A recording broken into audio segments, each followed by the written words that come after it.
Yo, what's going on, guys? Mush back at it with another video. Want to give you guys all the talk as far as Lords of the Fallen's PC performance goes. This is a pretty big topic circulating the PC gaming community right now, as this is the latest game that, let's be real, it's not just on PC. You can't paint this as oh, it's bad on PC. Nah, this is a game that, you could look at like a Jedi Survivor that was also bad on consoles. I don't know if you guys have seen some of the videos that is circulating around Lords of the Fallen on Xbox Series.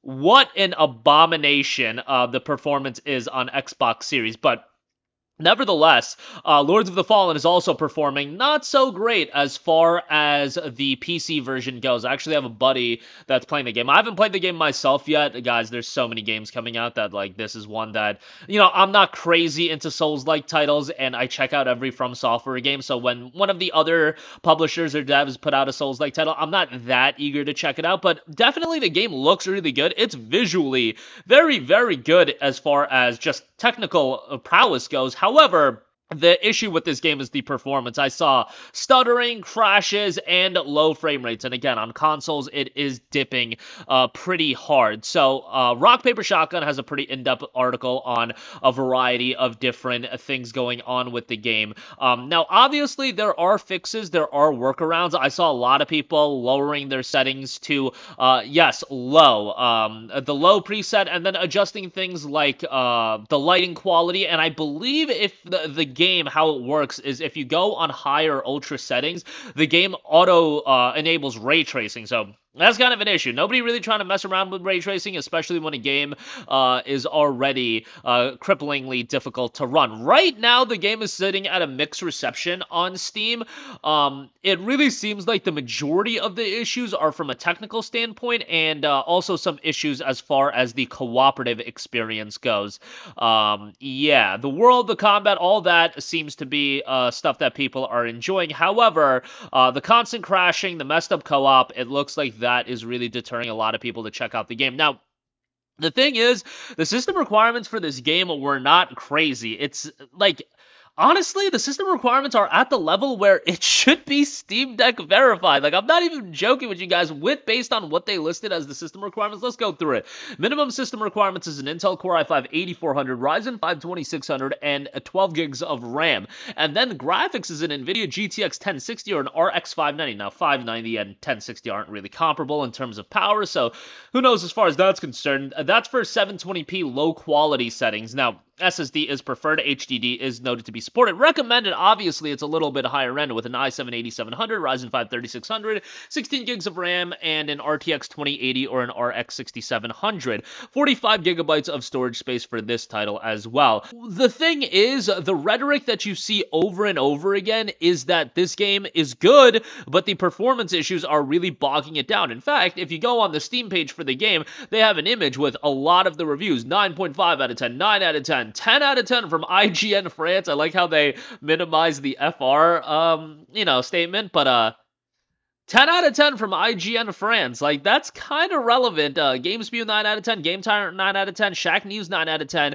I imagine that most of these people play this game on PlayStation 5, where I heard the performance issues comparatively to the Xbox version are not as bad. And the PlayStation 5 version is seemingly the best way to play the game at this very moment. But if this game was a good PC version, I really believe this game would have crushed it from a from a commercial standpoint, because of how this game is reviewing, and it seems like there's a good game underneath the hood with Lords of the Fallen, but it also is just an issue of performance, where if you're dropping $60 on a game, or $55 if you go the other route, it's just not something that the performance like this is not acceptable, especially when you look at the system requirements for the game. Like, the system requirements are wild, that they literally had a 1060 at minimum, and then this abomination happens. But My buddy has an RTX 2070 Super, and he had to play the game at low settings to get it running fairly well. So that should tell you something. The 2070 Super,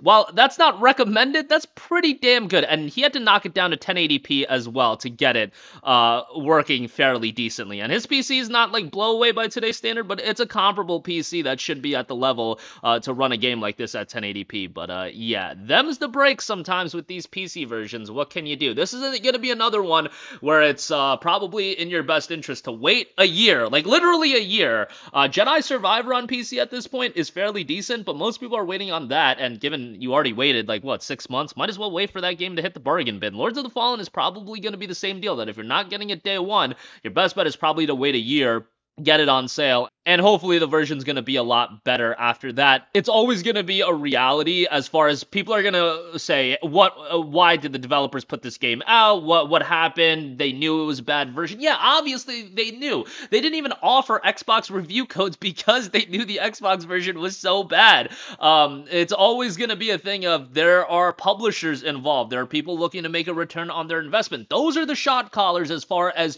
when a game is going to come out. The developers themselves, yeah, they can relay the information to the publishers, but the publisher is ultimately going to make the decision, and the shot callers are going to make the decision. The individual developers probably knew that, yeah, this game probably needed more time in the oven. But that's going to do it for me. Unfortunate, as this is the latest in a long trend. A lot of PC games just being an abomination of a PC version. But in this case, you could take a little bit of solace that the console version, especially the Xbox Series version, is also pretty terrible. I mean, if you want to take solace in that. But probably the best bet, again, just wait a while and then it will be fixed up and then you can enjoy it then. But that'll do it for me. Let me know all of your thoughts in the comments section down below. As always, guys, thanks for watching, and I will catch you guys in the next one. Peace out.